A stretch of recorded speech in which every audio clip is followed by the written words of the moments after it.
یہ کانفرنس جو تھی منرل کانفرنس انویسٹمنٹ کانفرنس 2025 یہ ان درجنوں بیسیوں سینکڑوں کانفرنسوں سے کتنی مختلف ہے؟ میں کوئی شک نہیں ہے کہ قدرت نے پاکستان کو قیمتی معدنیات سے مالا مال کیا ہوا ہے. ہماری خوش قسمتی دیکھیے، دنیا کے کسی بھی کونے کے اندر آپ نے جب قیمتی معدنیات منرلز اور نیچرل ریسورسز کی تلاش کرنی ہے، بالخصوص زیر زمین یا زمین کے اوپر یا پہاڑوں میں، تو آپ کو ایک بڑی جدید ٹیکنالوجی کی ضرورت ہوتی ہے.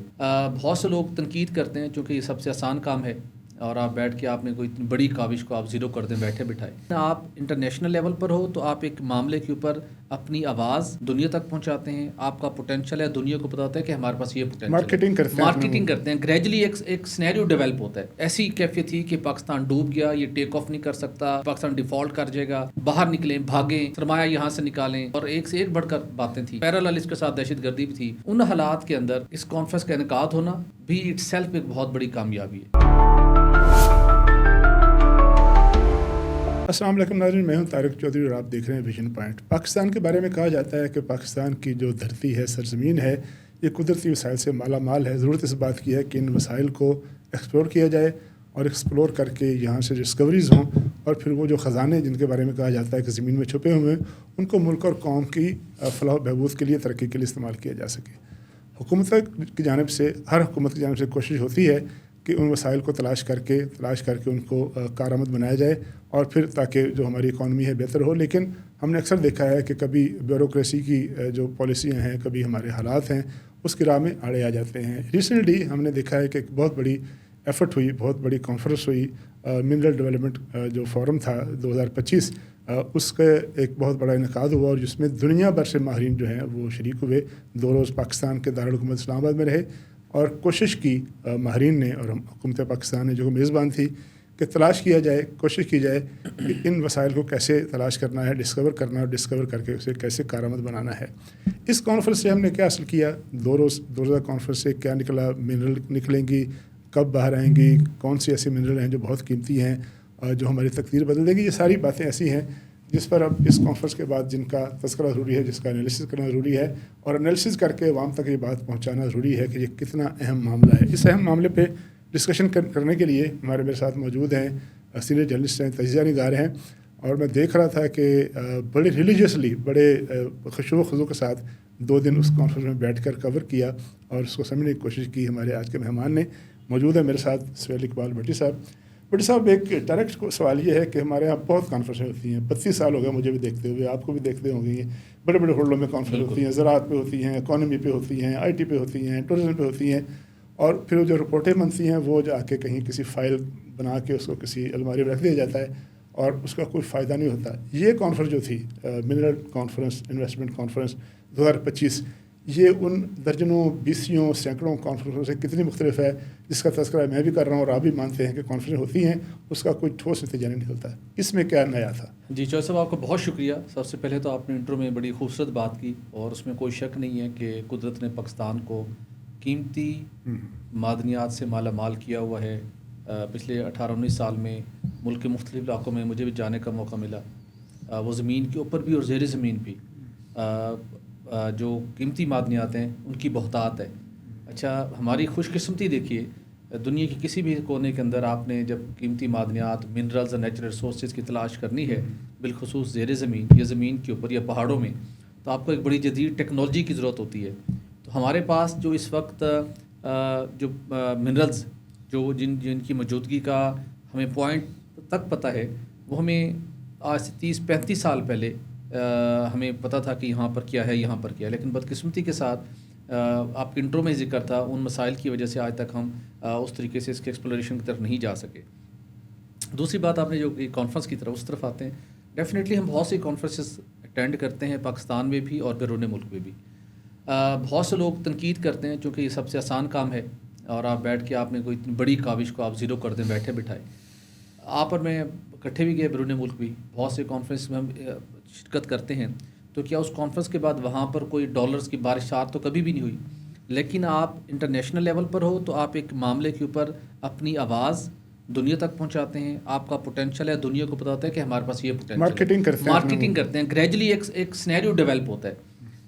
وہ بڑے ملک جو افورڈ کر سکتے ہیں انٹرنیشنل لیول پہ کرتے ہیں. پاکستان کی جہاں پہ ہم بات کریں، جہاں پہ مایوسی کے بادل چھائے ہوئے تھے، جہاں پہ ایک ہر طرف ایک ایسی کیفیت تھی کہ پاکستان ڈوب گیا، یہ ٹیک آف نہیں کر سکتا، بینک یہ پاکستان ڈیفالٹ کر جائے گا، باہر نکلیں، بھاگیں، سرمایہ یہاں سے نکالیں، یہاں پہ کوئی کچھ نہیں کر سکتا، اور ایک سے ایک بڑھ کر باتیں تھیں، پیرالل اس کے ساتھ دہشت گردی بھی تھی۔ ان حالات کے اندر اس کانفرنس کا انعقاد ہونا بھی اٹ سیلف ایک بہت بڑی کامیابی ہے۔ اب آ جاتے ہیں دوسری طرف کہ ہم نے یہ کانفرنس صرف کانفرنس برائے کانفرنس تو نہیں رہے گی، تو بالکل نہیں رہے گی۔ 2023 میں پہلی مرتبہ اس موضوع کے اوپر کانفرنس منعقد ہوئی تھی، جی ایک مقامی ہوٹل میں، چھوٹے اسکیل پر ہوئی تھی، لیکن اس وقت ہی ہم نے دنیا تک آواز پہنچائی۔ اس آواز پہنچانے کے نتیجے میں ایک ایکٹیویٹی سٹارٹ ہوئی، اس آواز پہنچانے کے بعد اس کا فالو اپ سٹارٹ ہوا، اور پاکستان کا پہلا national mineral harmonisation frame work 2025 منظور ہوا، جس کے اوپر کل چیخیں آپ کو اڈیالہ جیل کے باہر سے بھی سننے کو ملی ہوں گی، جس کے اوپر آپ کو کل اور پرسوں میں کہ وہاں تک شور آ رہا تھا کہ یہ کیوں ہو رہا ہے، کے پی یہ کیوں کر رہا ہے، یہ کیوں کر رہا ہے۔ وہ اس لیے آوازیں آ رہی تھی کہ اسی کانفرنس کا نتیجہ تھا، یعنی قانون سازی ہو گئی کہ اب ہم نے کیسے اس کو نکالنا ہے، کیسے اس کو استعمال سب سے کرنا ہے۔ Important exactly. اچھا، اس سے پہلے یہ قانون سازی 1950 سے ہوتی آ رہی ہے۔ قانون سازی 6 پالیسیاں ہیں، 19 رولز بنے ہوئے ہیں، 1950 1957 1960 کے، اتنے کمپلیکس تھے کہ کوئی بھی آپ کا فورن انویسٹر نہیں آ سکا۔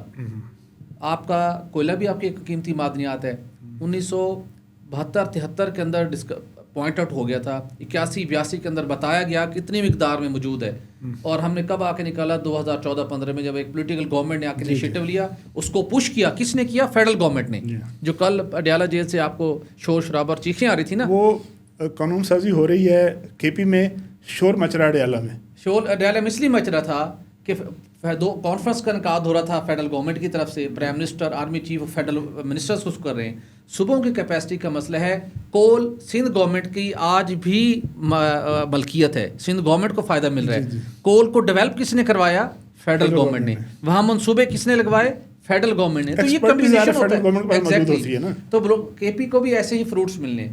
تو کہنے کا مقصد یہ ہے کہ یہ اس کانفرنس کے نتیجے میں ماضی کے جو فرسودہ قوانین تھے، جو ماضی کے فرسودہ رولز تھے، ان کو اٹھا کے ایک سائٹ پہ کیا گیا۔ دنیا کو یہ پتہ چل گیا کہ ہمارے پاس بیچنے کے لیے کیا ہے، ہمارے پاس کون سی پروڈکٹ ہے، کون سی ایسی چیزیں جو ہم دنیا کو دکھا سکتے ہیں۔ اچھا، یہ دنیا کو بات پہلے بھی پتہ تھی، یہ بات دنیا کو پتہ تھی کہ ان کے پاس کیا کچھ بیچنے کو موجود ہے۔ اسی وجہ سے اینٹافوگاسٹا چلی کی کمپنی، بیرے گولڈ آئے تھے، پھر ایک لٹیگیشن ہو گئی، اور پھر دوبارہ بریک سٹارٹ ہوا۔ لیکن دنیا کو یہ ڈر تھا کہ پاکستان میں آئیں گے تو واپس بھی جا سکیں گے کہ نہیں، پروفٹ کمائیں گے واپس جا سکے گا نہیں، کون ضمانت دے گا؟ گورنمنٹ آف پاکستان کی اونرشپ کیا ہے، تو اونرشپ دی گئی۔ جو اریٹنٹس تھے اس کو دور کرنے کی کوشش۔ ایک اور بڑا پہلو ہے، ہمارے ہاں بڑا ذکر ہوتا ہے جی کہ ہمارے ہاں معدنیات اتنی ہیں، اتنے وسائل ہیں، اگر وہ نکل آئے تو پورے ملک اور قوم کی جو ہے نا تقدیر سمجھ جائے گی۔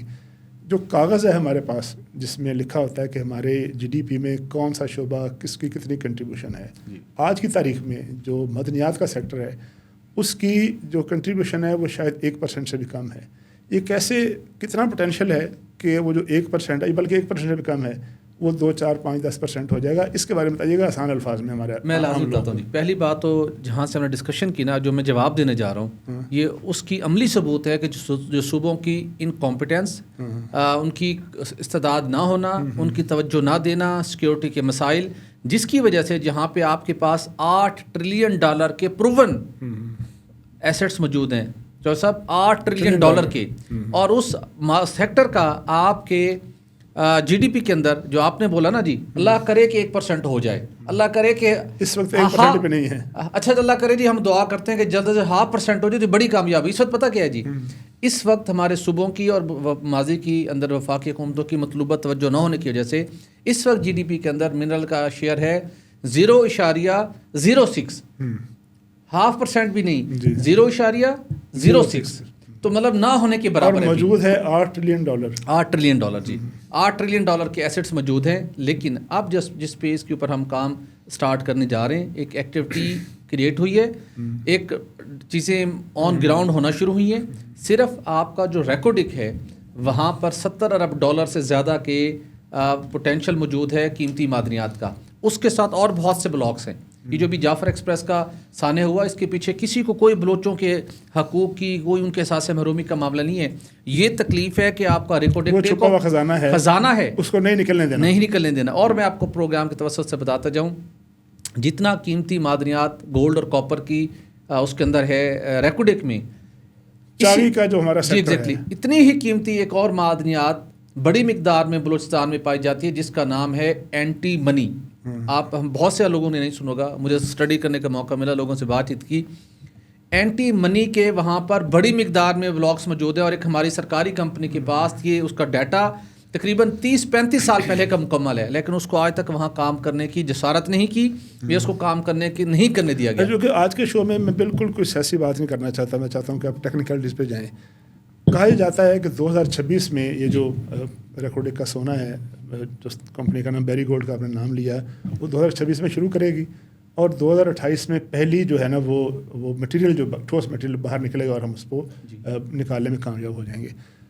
ان 2 سالوں میں کیا ہمارے پاس ایسی ایکسپرٹیز موجود ہے، ایسی ٹیکنیکل ٹیمیں موجود ہیں، اسٹاف موجود ہے، ماہرین موجود ہیں جو کہ 2 سال کے اندر کھود کے زمین سے سونا باہر نکالنا شروع کر دے گی؟ سادہ الفاظ میں.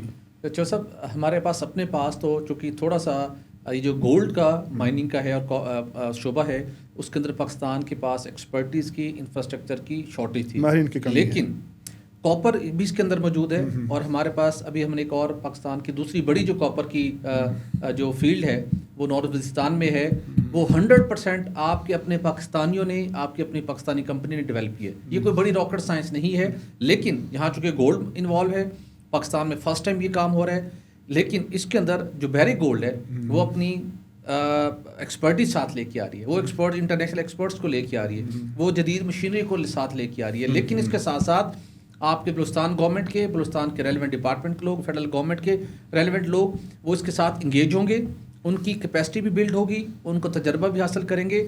اور بلوچستان کے اسٹوڈنٹس اس وقت تقریباً 15 یا 26 کے لگ بھگ ہے جو دنیا کی اس وقت بہترین یونیورسٹی کے اندر ارجنٹائن میں موجود ہیں اور زیمبیا میں موجود ہیں. جی وہاں پہ وہ جا کے یہ تعلیم حاصل کر رہے ہیں. تو اور بھی مختلف، اچھا میں بھی جو میں نے آپ کو بات کی، کچھ ہوتے تو آپ تجربہ حاصل کرتے ہیں.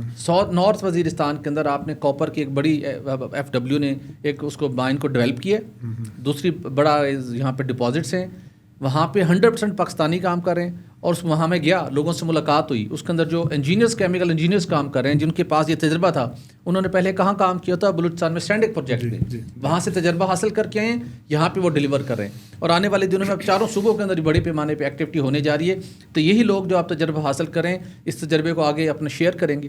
لوگ مختلف یونیورسٹیز کے اندر اس کی تعلیم حاصل کر رہے ہیں. نیفٹیک کے ٹیکنیکل اداروں کے اندر اس کورسز کو ایڈ کیا گیا کہ اس مائن سے متعلق لوگوں کو تجربہ حاصل ہو.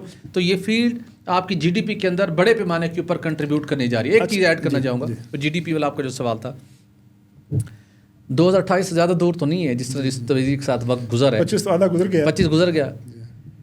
جی ڈی پی چلیں عام بندے کو شاید نہ آئے اتنے، کتنا فائدہ ہوگا کتنا فائدہ نہیں ہوگا. صرف جو آپ کی جو ریکوڈک ہے، ہم سالانہ جو آئی ایم ایف کے پاس جاتے ہیں کچھ کول اٹھا کے، جب ہم وینٹیلیٹر پہ چلے جاتے ہیں، 3-4 ارب ڈالر ہمیں ایکسپورٹ چاہیے ہوتی ہے، جس کے بعد ہم ایک لیول پہ، باقی تو ہم اپنی مدد آپ کے تحت ارینج کر رہے ہیں نا، اپنی ایکسپورٹ، ریمیٹنس، باقی معاملات خود کر رہے ہیں. صرف اور صرف 2028 سے آنورڈ، جس کے اندر 25% آپ کی گورنمنٹ، فیڈرل گورنمنٹ کا شیئر ہے، اور 25% ہے بلوچستان کا، پاکستان کا 50% شیئر ہے. آپ کو 1.5 ارب ڈالر، تو صاحب 1.5 ارب ڈالر آپ کو اس منصوبے سے ملنا شروع ہو جائیں گے. صرف منافع آغاز میں صرف منافع، صرف منافع، اس میں رائلٹی نہیں ہے، اس میں کوئی ٹیکسز نہیں ہے، اور باقی نیٹ پروفٹ ہے، نیٹ پروفٹ وہ الگ ہے. 1.5 ارب ڈالر منیمم ہے، منیمم ہے اسٹارٹ میں، اور یہ 2 ارب ڈالر تک جا سکتا ہے. اب مجھے بتائیں کہ یہ 2 ارب ڈالر، اچھا یہ آپ نے نکال کے پاک روپی میں نہیں بیچنا، آپ نے انٹرنیشنل مارکیٹ میں ڈالر میں بیچنا ہے. 2 ارب ڈالر آپ کو ملنا شروع ہو جائے، بلوچستان کو 1.5 ارب ڈالر مل رہے ہوں، تو مجھے بتائیں 750 ملین ڈالر مل رہے ہوں ماہانہ سالانہ بلوچستان کو. آپ مجھے بتائیں کیوں نہیں تقدیر سنوری؟ اچھا نہیں، اس کا ایک اور پہلو ہے نا، یہ بڑے اچھے موقع پہ ہوئی ہے، بہت اچھا سیمینار ہے، بہت اچھی کانفرنس ہے، لیکن یہ بھی بتائیے نا کہ چیلنج سب سے بڑا یہ ہے کہ جس صوبے سے ریکوڈک ہے، جہاں پر معدنیات ہیں، جس وہ آپ ذکر کر رہے ہیں، پھر آپ کاپر کا ذکر کر رہے ہیں، ان دونوں صوبوں میں انریسٹ ہے، چیلنج ہے نا سیکورٹی کا. اتنے سیکورٹی چیلنجز کو کیسے آپ ٹیکل کریں گے کہ فارن انویسٹر بھی آئے، لوکل انویسٹر بھی آئے، اس کو پتہ ہو کہ میرا سرمایہ محفوظ ہے، میری جان محفوظ ہے. اس چیلنج سے کیسے نپٹا جائے گا؟ جو سب دیکھیے، اس چیلنج سے نمٹنے کے لیے آپ کی سیکورٹی فورسز، آپ کے پاک فوج کے جوان اور آپ کی عوام ایک طویل عرصے سے قربانی دیتے چلے آ رہے ہیں. جو بلوچستان کی بات ہے، ہم خیبر پختونخوا کی بات کریں، وہاں پہ جو غیر ملکی طاقتیں، انڈیا، عالمی طاقتیں جنہوں نے وہاں پر بلین ڈالرز کی جو انویسٹمنٹ کر رہی ہیں لوگوں کے اوپر، اور لوگوں کو گمراہ کیا جاتا ہے، مس لیڈ کیا جاتا ہے احساس محرومی کے نام کے اوپر، پسے پڑتے ہیں. ان کے مقاصد صرف اور صرف یہ ہیں، بالخصوص بلوچستان اور کے پی کے نارتھ وزیرستان، ساؤتھ وزیرستان کے لوگ قیمتی معدنیات کے ثمرات ان کو نہ مل سکے، وہاں پہ ترقی نہ ہو، وہاں پہ ان کو تعلیم کی سہولیات نہ ملے، وہاں پہ ان کو صحت کی سہولیات نہ ملیں، تاکہ وہاں پہ پسماندگی رہے اور بیرون ملک سے غیر ملکی طاقتیں ان کو اپنے مذموم مقاصد کے لیے ان کو استعمال کرتی رہیں. سیکورٹی کے چیلنج آج بھی موجود ہیں. ہمیں اپنے سیکورٹی فورسز کے اوپر، افواج پاکستان کے اوپر ہمیں بھروسہ ہے. انہوں نے پہلے بھی ٹیکل کیے ہیں، جانوں کو نذرانے پیش کیے ہیں. انہی علاقوں کے اندر سیکورٹی، اب دیکھیے ریکارڈ ایک کے اندر بھی سیکورٹی کا معاملہ تھا، لیکن اس کو سیکورٹی پرووائڈ کی گئی ہے. اب باقی جگہوں پہ ہے، بڑا معاملہ ہے، چیلنجز ہے، لیکن وقت کے ساتھ ساتھ ان چیلنجز سے نمٹا جائے گا. دشمن کو آپ نے ناکام بنانا ہے سیکورٹی فراہم کر کے. لیکن دنیا کے جس کونے کے اندر بھی جب طارق صاحب قیمتی معدنیات کی تلاش شروع ہوئی ہے نا، وہاں پہ مخالف قوتیں وہاں پہ سیکورٹی کے حالات خراب کرتی ہیں. شمالی وزیرستان کا ایک علاقہ شیوا، جہاں سے 1985 سے ہم نے کوشش شروع کی کہ یہاں پہ تیل و گیس کے ڈپازٹ سے نکالیں. برٹش کمپنی آئی، انہی حالات کی وجہ سے وہاں نہیں جا سکی. ہم نے پھر ہماری کمپنیوں نے ذمہ داری لی اور یہ 2003 سال پہلے وہاں پہ ہم نے جا کے کام کا آغاز کیا. آج وہاں پر پاکستان کی سب سے بڑی گیس ریکوری، پرسوں جب منرل کانفرنس ہو رہی تھی، پاکستان کی سب سے بڑی گیس ریکوری ایک فیلڈ اس کے کنویں سے، ایک فارمیشن سے 70 MMCFD کی پہلی دفعہ ہوئی ہے.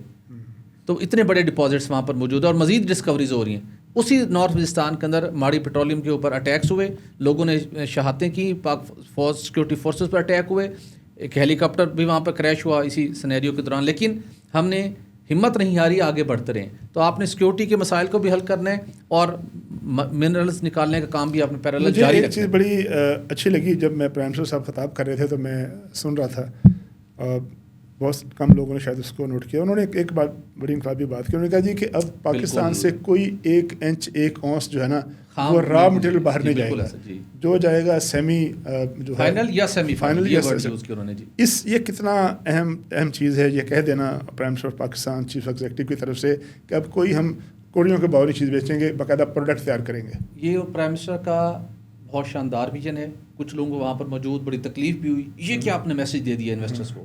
بھائی پاکستان کا انٹرسٹ اسی میں پوشیدہ ہے کہ آپ اس کے اوپر ڈیو ڈیلیجنس کریں، اس کا آپ کو کلیئرٹی ہو. جب باہر چیز چلی گئی پھر آپ کے لمٹ سے باہر ہے. اور اس کے بعد جب آپ فار ایگزامپل، میں آپ کو ایگزامپل دیتا ہوں، پرائم منسٹر کے اس ویژن اور اس اپروچ اور اس پالیسی کو امپلیمنٹ کر دیا گیا ہے. طارق صاحب، جو نارتھ وزیرستان کے اندر کاپر پروجیکٹ کو ڈیولپ کیا گیا ہے، وہاں سے ڈیلی 15,000 ٹن خام کاپر نکالا جا رہا ہے.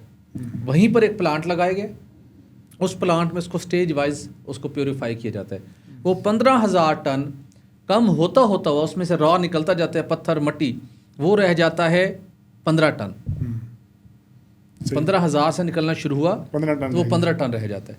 اس 15 ٹن کو پھر مختلف ایک ٹن کے انٹرنیشنل اسٹینڈرڈ کے مطابق اس کے بیگ تیار کر کے اس کی بڈنگ کروائی جاتی ہے، جس کو سیمی فائنل اسٹیج کہہ سکتے ہیں. آل دو اس نے پھر اگین اس نے پیوریفائی ہونا ہے، لیکن وہ پلانٹ بہت مہنگا ہے. اب آپ کے پاس ایک آپشن تھا کہ آپ را شیپ میں بھر کے بھیج رہے ہیں، وہ اکنامکلی آپ کو وائبل نہیں ہے، نہ لوگوں کو روزگار کے مواقع مل رہے ہیں. ایگزیکٹلی. تو یہ بالکل ان کی ٹھیک پالیسی ہے، اپروچ ہے. اس سے ہماری قومی خزانے کو بھی فائدہ ہوگا، ہماری ڈیو ڈیلیجنس بھی رہے گی، مین پاور کو زیادہ کام کرنے کا موقع ملے گا، اور اس کی ٹرانسپورٹیشن کے اوپر جو اخراجات ہیں وہ بھی آپ کے کام ہو جائیں گے. آخری سوال یہ ہے کہ ہمارے ہاں جب 2 سال پہلے 3 سال پہلے غالباً جب SIFC بنی تھی اور فیصلہ ہوا کہ تمام جو آئندہ کی ایکٹیویٹی ہے اس ملک کو سیدھی راہ پہ ڈالنے کے لیے وہ ایک پلیٹ فارم پہ آئیں گی SIFC، اور 3-4 سیکٹر جو ہیں وہ ڈیولپ آئیڈینٹیفائی کیے گئے. ٹورزم ہے، IT ہے، مائننگ ہے اور زراعت ہے، کہ ان شعبے میں ہم نے کام کرنا ہے. ان میں سے ایک شعبہ زراعت ہے. اب زراعت کے اوپر جب فارمنگ ہوگی، جب لوگ اس پہ زراعت کی طرف آئیں گے تو ان کو پانی چاہیے نا. بیسک انگریڈینٹ ہے، بیج اور کھاد، بعد کی باتیں ہیں، ٹیکنیکل چیزیں بات کی ہیں. اب ہمارے ملک میں جب بات ہو رہی ہے کسی ایک جگہ پہ نہر نکالنے کی، تو ہمارے ہاں وہ نہر کی مخالفت شروع ہو گئی. ہمارے ہاں یہ ہوتا ہے کہ جی فلانا جی باہر سے آیا تو آ کے لوٹ کے لے گیا، فلانا جو ہے وہ انجینئر کیوں آیا باہر سے، فلانا جو کیوں. یہ جو مخالفت ہے ہمارے اندر اور ہمارے باہر، کیا یہ مخالفت ہمیں آگے بڑھنے دے گی؟ نہروں کی مخالفت، ڈیموں کی مخالفت، ماہرین کی مخالفت. طارق صاحب، ہم بھی بڑے پریشان ہوتے جب ایسی مخالفتیں شروع ہوتی تھیں، لیکن باہروں آئے گا بندہ لٹ کے لے جائے گا. ہاں جی، بالکل ایسا ہے. یہ پروپیگنڈا رہا ہے. اس کے اندر بھی کچھ ناک پند اندیشی موجود ہوتی ہے, کچھ غلط سوچ کار فرما ہوتی ہے, اور کچھ پولیٹیکل ایڈوانٹیج ہوتا ہے. لیکن ماضی کے اندر بھی اس سے بڑے بڑے چیلنجز ہیں, ایسی مخالفتیں ہوئی ہیں, لیکن ہم بڑی ریزیلینٹ قوم ہیں. ہم کوئی نہ کوئی درمیانی راستہ نکالنے کا ہنر جانتے ہیں. اس کا درمیانی راستہ نکلے گا, اس لیے ایک 1991 کا ایک واٹر ایکارڈ موجود ہے, شیئر طے ہوا ہے. صرف ٹیلی میٹر سسٹم آپ لگانا ہے, آپ نے بیٹھنا ہے, کنسنسس ڈیولپ کرنا ہے. سندھ کے حصے کا کوئی بھی پاکستانی, کوئی بھی پنجاب کا رہنے والا یہ نہیں سوچ سکتا سندھ کے بھائیوں کا 2 کیوسک پانی کا وہ کم کر دے اور خود استعمال کرے. آپ کے پاس مومنٹ ڈیم بن رہا ہے, سسٹم میں آ رہا ہے, آپ کے پاس بھاشا ڈیم بن رہا ہے. ان نہروں کی تعمیر بھی ابھی ہونا باقی ہے, بڑا پروجیکٹ ہے. تو میرا ذاتی طور پہ سمجھتا ہوں اس کے اوپر انشاءاللہ اتفاق رائے ہوگا, ہم بیٹھ کے اس کو حل کریں گے. اور وہ لوگ جو اپنی سیاست چمکانے کی کوشش کر رہے ہیں, اور وہ لوگ جو چاہتے ہیں کہ بس یہ فرسودہ نظام چلتا رہے, دیکھیں کالا باغ کے ساتھ ہم نے بڑی زیادتی کی. اس کے جو سندھ کے کنسرن تھے وہ دور ہو سکتے تھے, کے پی کے کنسرن دور ہو سکتے تھے, لیکن ہم نے عالمی طاقتوں نے آئی پی پیز کو, فرنا سائل والے مافیا کو انہوں نے وہ ون کیا, ہم اس کو نہیں بنا سکے. پانی کالا باغ ڈیم بن جاتا, پانی اسی پھر دریائے سندھ سے ہوتا ہوا آپ کو اپنے واٹر ریکارڈ کے مطابق تو ملنا ہی ملنا تھا نا. اچھا نوشہرہ ڈوب جانا تھا, 2010 کا سیلاب آیا, آپ اور میں نے دیکھا 2-3 دفعہ ڈوب چکے ہیں. ٹھیک ہے جی. تو پانی جب بیک مارا پانی نے, جی ایگزیکٹلی, جو کچھ ہوا ایگزیکٹلی. تو میرے خیال میں اگر اس کے اوپر نیشنل لیول کے اوپر یہ رہتا ہے, ایک کریج رہتی ہے کہ ہم نے مسئلہ حل کرنا ہے, تو یہ نہروں کا مسئلہ لازمی حل ہوگا. جی بہت شکریہ جی. سہیل اقبال بٹی صاحب نے بڑی تفصیل سے وہ پوٹینشیل جو پاکستان میں موجود ہے, وہ $1 ٹریلین سے بھی زیادہ ہے, اور صرف سونے کے جو ذخائر ہیں وہ $70 ارب کے قریب اس کا اسٹیمیٹ لگایا جا رہا ہے. اور یہ بھی کہا جا رہا ہے کہ اگر 1 سال بعد 2026 میں شروع ہو جائے گی, اور پہلی پروڈکٹ جو ہے وہ 2028 میں باہر آ جائے گی. ساری چیزیں موجود ہیں, اور سب چیزوں کو نکالنا اگرچہ پیچیدہ اور طویل عمل ہے ٹیکنیکلی, لیکن اگر قوم کا ریزالو ہو, اگر لیڈرشپ جو ہے وہ اس بات پہ متفق اور متحد ہو کر کھڑی ہو جائے کہ ہم نے پاکستان کی جو ترقی ہے اس کا راستہ جو ہے اس کا متعین کرنا ہے, اور اس راستے میں کوئی منفی رکاوٹ جو ہے یا منفی جو عنصر ہے اس کو نہیں آنے دینا, تو یقینی طور پر یہ سارے وسائل ایسے ہیں جن کو بروئے کار لاتے ہوئے, جن کو کارآمد بناتے ہوئے قوم آگے بڑھ سکتی ہے. اپنے میزبان طارق چودھری کو اجازت دیجیے. اللہ حافظ.